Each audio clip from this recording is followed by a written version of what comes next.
Well, it's gotten dark, folks. It's almost 8 o'clock and it's still raining. Hey folks, welcome back to the channel. I need to go out and turn the generator off. Batteries are pretty well charged up. They're running at 27.4. So I think we're good. It's probably just into float now. I've been running it a couple hours or more. The 50 amp charger is going to put power back in those batteries pretty quickly.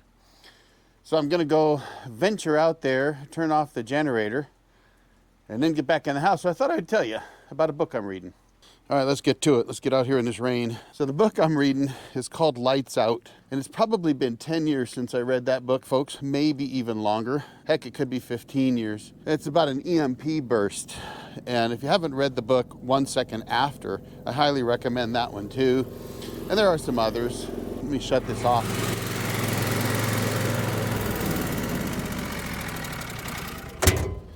Put that on auto start.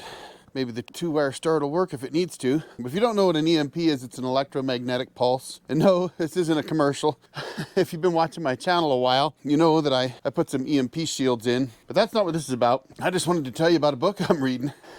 Oh, it's good to get up and stretch a little bit. Anyway, I've been reading for about an hour or two. I don't know.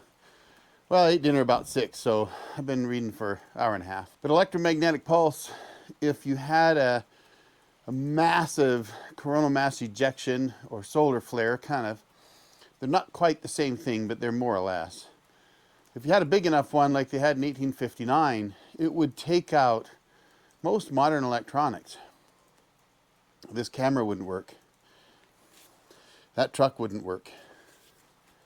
Well, that truck should work because I have an EMP shield in it, but that's not what this is about. So anyway, this book is about an EMP that happens, and it's about a couple families down in Texas. It's called Lights Out. Check it out. It's a good book. I'm going to go in and read that book and relax for the rest of the evening. I think I'm going to pour myself another drink. I haven't had a drink in, oh gosh, folks, it's been over a month. I was having some stomach challenges. I've got ulcers sometimes.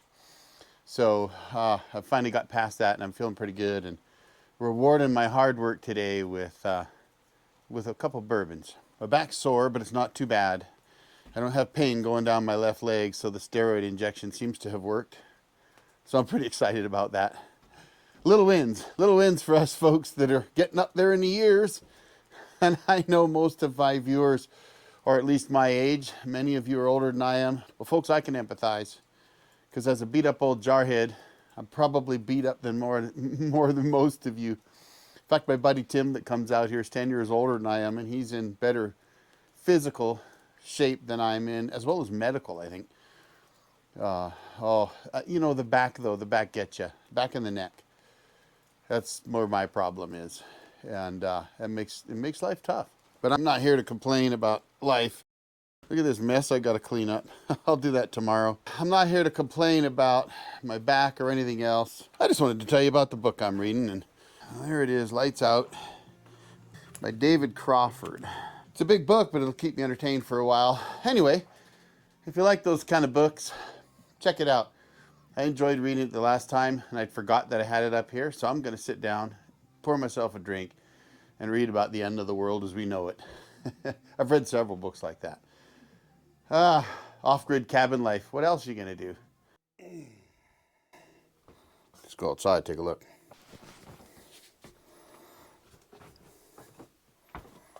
Looks like it snowed. Got a little snow on the truck. It's some ducks going by. Oh, the moon must be, folks, look at that over there. I don't know if you can see a light through the trees, but that has to be the moon.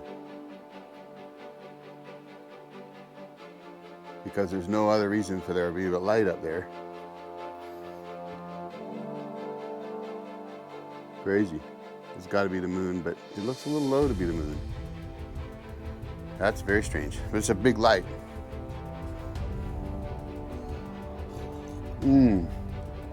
Huh. That could be the moon. But I don't know. Because the sun would be over there. That's very strange, folks. Let me put my cup down. All right, let's have a closer look.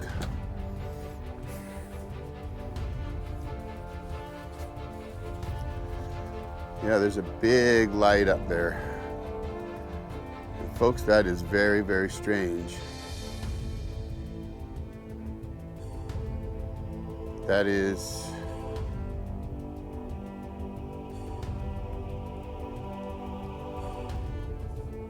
that would be odd. It's got to be the moon. But the weird thing about that is that it's right at ground level. There's a bit of a hill there. It almost makes me think it's not headlights though, because it's one round object. That is really strange, folks. It's also not moving.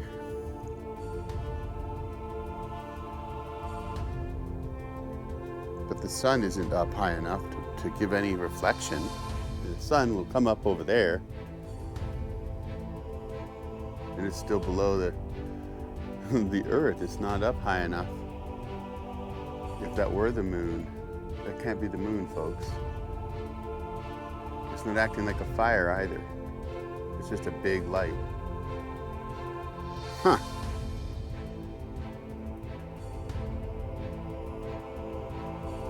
It's an alien. Folks, I don't know if you can see that. See that back there?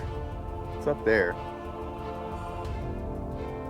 That is crazy. I don't think that's the moon. It could be.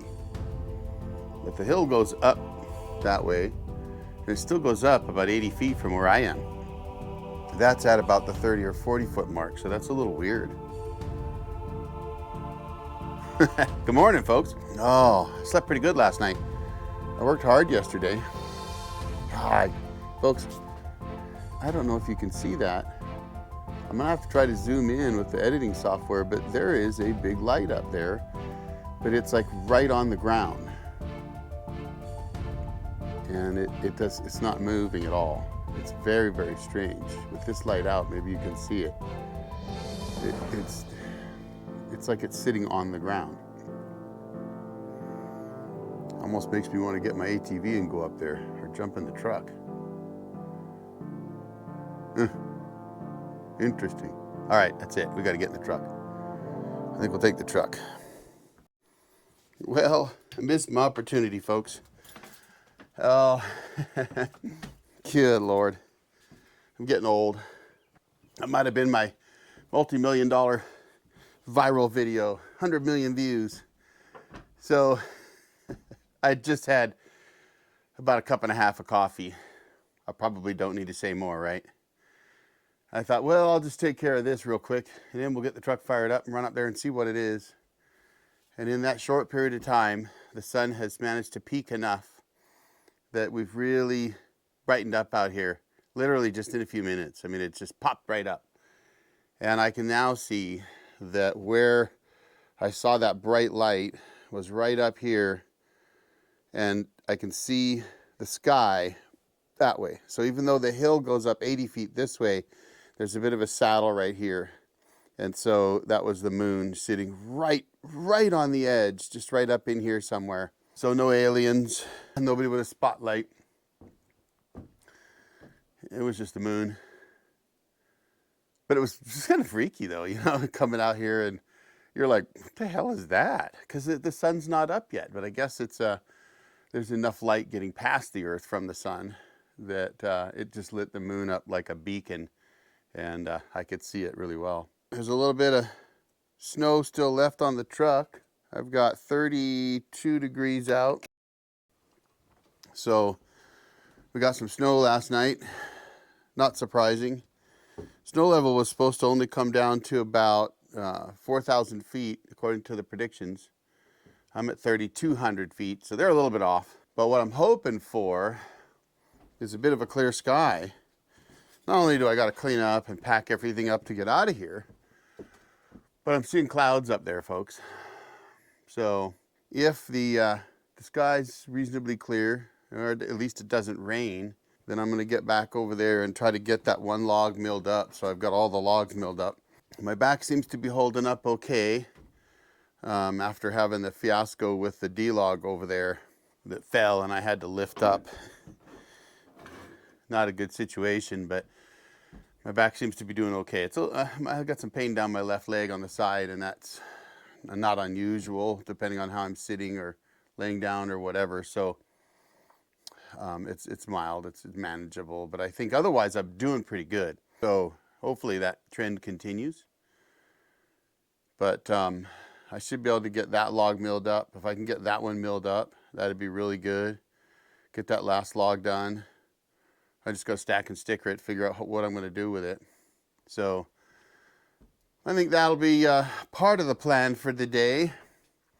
That and packing out. I brought a compressor with me because I've got a slow leak in my left front tire here. And I think one of my back ones too. The truck sits most of the winter, so I don't use it as much in the wintertime. And I got that truck for hauling the big camper and towing the sawmill mostly, really. You know, I mean, obviously we use it for personal use too, but you know, that was its main function, and I don't do that in the wintertime. Roads are bad, and not much use for it. Sometimes I do use it, but not very often. So it could sit for 3 or 4 months or more in the wintertime. Usually that's when I find that I've got to pump some air and some tires and things like that. But yeah, I think, let's see, what time is it? 6:35. I've been up for about an hour and 20 minutes reading my book Lights Out. So I think I'll go back to reading Lights Out and drinking coffee and have some breakfast and get started in a little bit. So I just figured I'd give this as a little bit of an update with my little off-grid adventure out here. I've got more coming, folks. So in the meantime, hey, do me a favor. Hit that like button for me. I'd appreciate it if you do. I'll drop another video right here for you. Sorry, I couldn't get up to show you the moon in time. It wasn't aliens. Listen, folks, I'll drop another video for you to check out. Y'all have a great day. The old Jarhead out.